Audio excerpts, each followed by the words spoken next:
Black, tu t'es donné le goût aux larmes des filles. Aux yeux moi si au sein les budgets.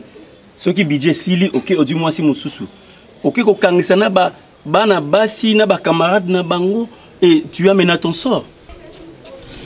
Maintenant dis-moi, yo n'ingo te le panga ba ta papa. Mais papa na bisoni ça. Papa na bisoni ça. Yo te papa ça ba neve na. Hein? Ba neve pe ba papa na bango. Ba se condamner ba parcelle ba papa na bango. Est-ce oyebite que tout ça ba Congo? Ouais mamba kala. Mamba kala. Si il y a cigarette au côté de la prison. On dit que tu as 100 francs dans le pont, tu as un kala. Oh, on y a un bouton moi d'habiter la prison. Black. Nazaire nous comme des Black. Ce qui est go bimi sérieux pour naïe. Parce que moi aussi j'ai mes problèmes à moi. Au moins je parle ici, ngana ndako na bien casé à souter. Pourquoi? Parce que moi si ceux qui comprennent ma camoté, il faut que ça la tout faire comprendre et ouais ça comprendre.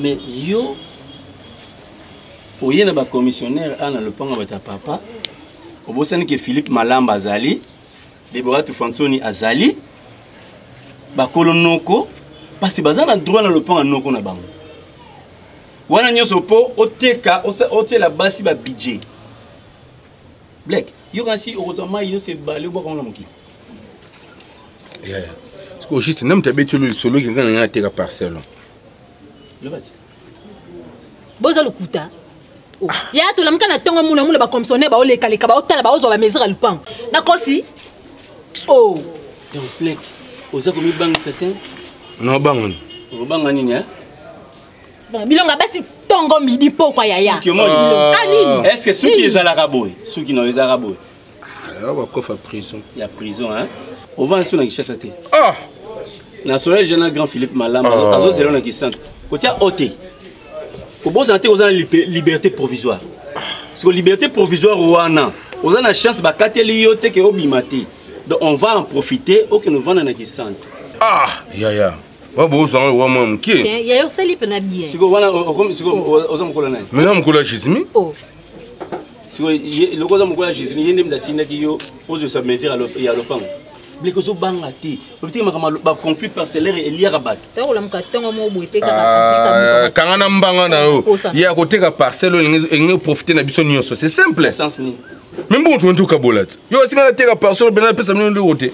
Donc comment il frapper wana ko ko somba te ya yo na mbongo na yo ki frapper wana. Si kama ba ki frapper wana mama kala. Mama kala yo ka soni na yo. Donc tu ne bouges pas d'ici. Grand Philippe. Le bana.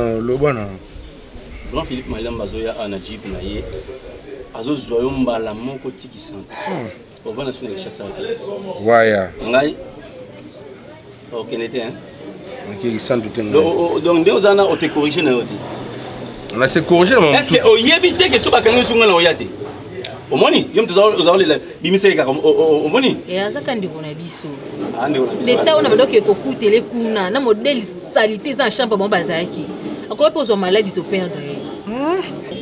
Siko basi nyonso otandaki mulongo bazapi. Omoni ke za musabu zo. Ya ngaso no ke gisana na sara 1 mois. Kende nan.